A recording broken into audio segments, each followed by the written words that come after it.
So this is one photograph that was taken in 1930 by Methodist missionaries, and this is near Incheon, the harbor city.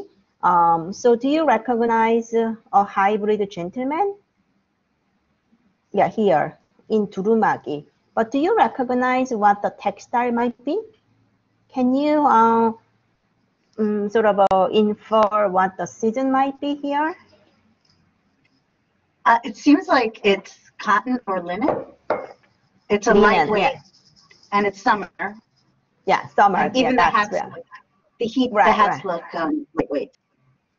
Right, thank you, Nancy. So it is summertime. So this is how a linen durumagi would look like. Winter time, obviously you need silk, or you will make a durumagi out of woolen textiles. But summertime, this is how linen, or in Korean word, it's called moshi, rainy linen is going to look like, the white one. So he is well-dressed man. Like his leather shoes is also pretty new, right? A dandy. Then he came to this hat shop, and he's buying that summer Panama hat. You recognize the Panama hat, right? So made of the straws or some sort of like a plant, dry plants. And so he's comparing like which size would better suit him. And so for this kind of rainy linen durumagi, like every morning also, you are going to starch it. You are going to put, you know what the starch is, right? Like these days you have a sprays, and you put it on, and then you slightly iron it so that it's a little stiff, just like your linen laces that you see in the 17th century portraiture. So it's stiff. But once you go outside and wear all day long, because of humidity and because of his own sweat and liquid from the body, it becomes a little crinkled. But what is good is the starch is absorbing most of the humidities and other components so that it protects the actual fiber of raimi. So it takes a lot of garment care. And then over time, if you wear the linen fabric, over time, then that definitely it discolors into opaque yellow. So every season when you take it out for the new, like, season of summer, you have to, what did I want to say? You have to blanch it using, what's the name of it? What's the name of the bleach? Yes, you use the bleach, but that's like a natural bleach, usually made of ashes. So these are remaining examples of hat, and this is available in National Folk Museum of Korea. So the wooden hat, I mean, not the wooden hat. So let's say you bought this Panama hat. When you go home, you have this kind of wooden frame. This is made of wood.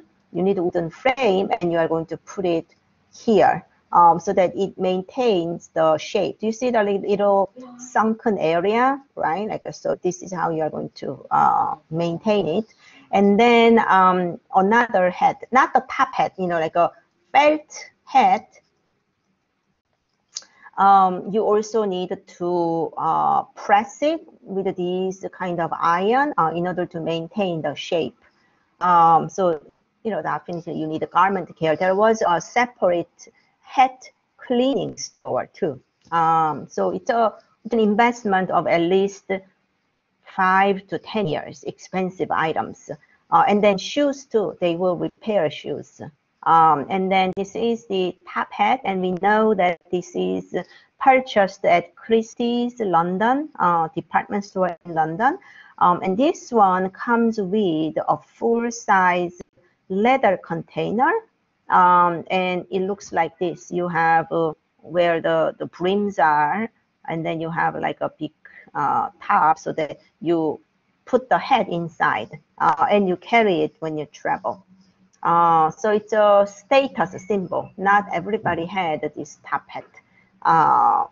this type of hat is like a bowler's hat, right? Like or the Panama hats were more readily available to gentlemen, hybrid gentlemen.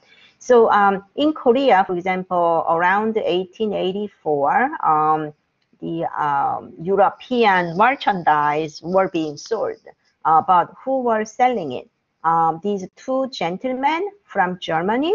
They are Meyer family, like Meyer brothers. They established this store. And then they were dealing all kinds of imported goods, and most important elements were medicine. They would sell European medicine or luxury items like wristwatches, right? But among those items, they are also almost like a garment merchandiser. So they will sell ties, and they sell shoes. And then what else do they sell? They sell clothes. But clothes, there was not ready-made, as you understand, right? So probably it was custom ordered back to some other countries. But 1884, you see an example of pioneering hybrid dandies. He didn't have the leather shoes yet, so traditional Korean shoes, but he made his haircut short, and then this one, an Asian man, incorporated into impeccable European suit, and then this is a Qing Dynasty merchant, so he was a part of this team, and this is called the Setang Yangheng, the name of the store written in Chinese characters. So the Yangheng means foreign fashion. Like a fashion is not just about clothing, like a foreign goods. So people relied on this type of import stores a little while, but then if you go to 1930s, you are going to have these separate shops. You have shirt stores. Shirts are available in different sizes. And then you have definitely shoes stores, but usually together with leather goods, so shoes and bags together. And then you have hat stores, right? And then you have tailors. So I'm going to explain a little bit more about tailors.